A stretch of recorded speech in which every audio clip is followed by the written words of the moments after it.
আমাকে একটু যত্ন নিয়ে ভালোবাসবেন। আমার এই ছোট্ট হৃদয়কে না কেউ কোনোদিন ভালোবাসেনি।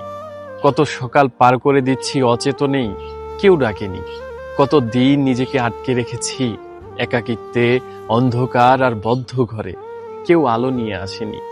কত রাত ঘুমাইনি আমি, তবুও কেউ ঘুম পাড়ানির গল্প শোনায়নি। শত যুগ পেরিয়ে যাচ্ছে, একটি জনম ফুরিয়ে যাচ্ছে, আমি দরজায় কড়া নেড়েছি বারংবার, খুঁজে গেছি একটি প্রিয় মানুষের খোঁজ, তবুও কেউ একটিবারের জন্যও দরজা খোলেনি, কেউ ভালোবাসেনি। আমি প্রতিদিন অপেক্ষা করি, যদি কেউ এসে বলে নিজের একটু যত্ন নাও, যদি কেউ আমাকে গুরুত্ব দেয়, যদি কেউ আমার চোখে তাকিয়ে আমাকে পড়ে।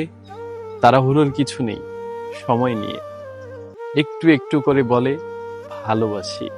দিন শেষে এই সবই আমার আফসোস, তারা কেউ আর আসে না, তারা তারা কেউ আর আমাকে ভালোবাসে না।